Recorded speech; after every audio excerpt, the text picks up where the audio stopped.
Ayan, isang mapagpalang umaga po sa ating lahat. Mapalad po tayo dahil binibiyayaan po tayo ng Diyos ng kalakasan. Tayo po ay manalangin. Panginoon, maraming salamat sa kalakasan. Salamat sa umagang ito. Salamat sa katapatan. Salamat sa tibay ng loob. In Jesus' name I pray. Amen. Yung ating topic ay nagmula sa chapter 13 ng unang Korinto, verse 4 hanggang 7. Ang title is Ang Pag-ibig. Sige po. Abasa, Brother Daryl.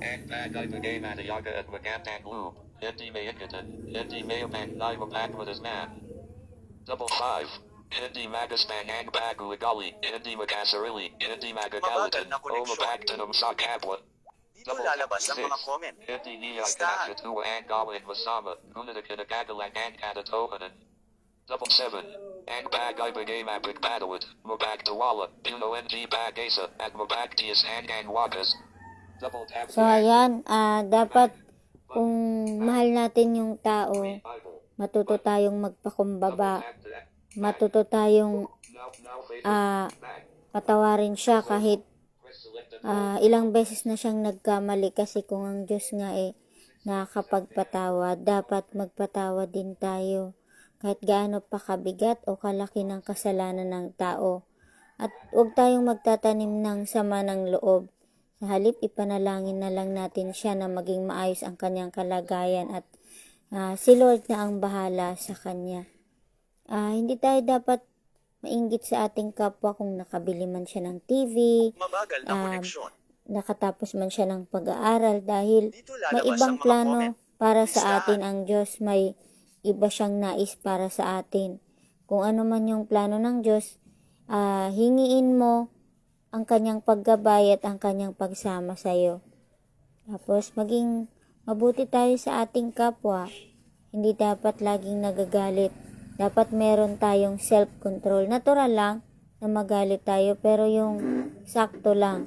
Pero dapat lagi tayong humihingi ng tamang paggabay sa ating Panginoon na hindi tayo makagawa ng masama sa ating pagkagalit.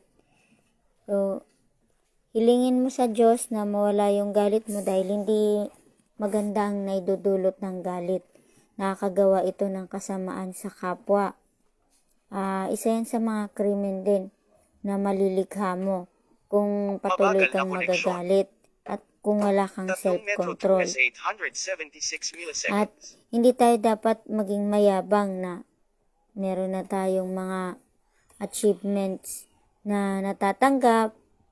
Sa halip na maging mayabang tayo, ay maging mapagpasalamat tayo na pinagpala tayo ng Diyos, dahil hindi natin makakamtan lahat yan kung hindi dahil sa ating Panginoon.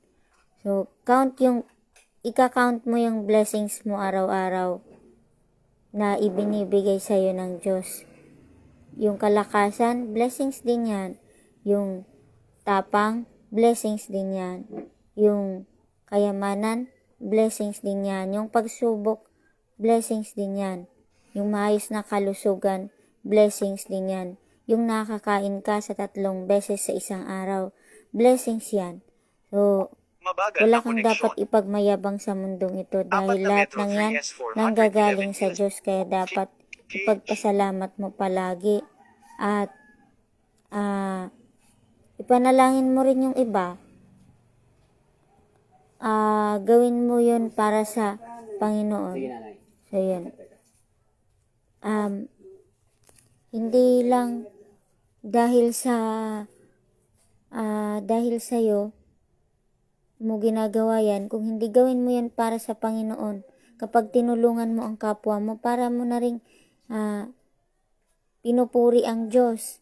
Kapag nagbahagi ka ng salita ng Diyos sa iba, gawin mo yan dahil para sa kaluwalhatian ng ating Panginoon. Kung kapag bahagi ka man ng financial, Mabagal na Um, koneksyon. para mo na ring Page. kinagagalak yung gawain ng Diyos.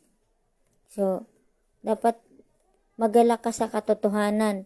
Sa katotohanan na iisa lang ang ating Diyos, dapat ma-enjoy natin yung presence niya araw-araw, yung hangin na binibigay niya, yung hininga na ipinagkakaloob niya sa bawat isa sa atin. So, yun lang.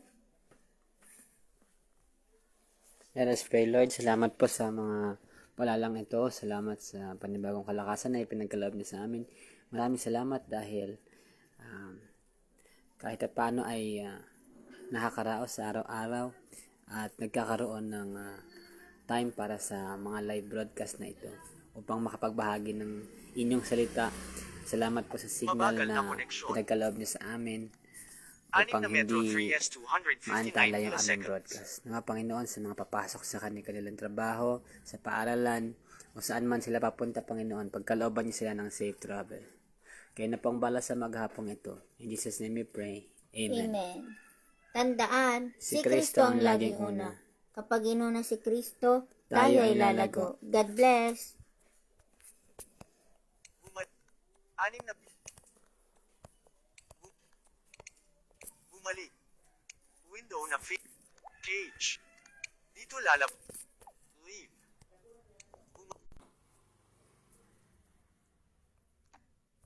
Pangkalahatang ideya. Page. Window. Dito lalab. Leave. Naka-public. Naka-off ang flat. I mute ang. I flip. Ipakita. Naka-on ang audio. Ipakita. I collab. Mabagal na connect. Gusto mo bang tapusin?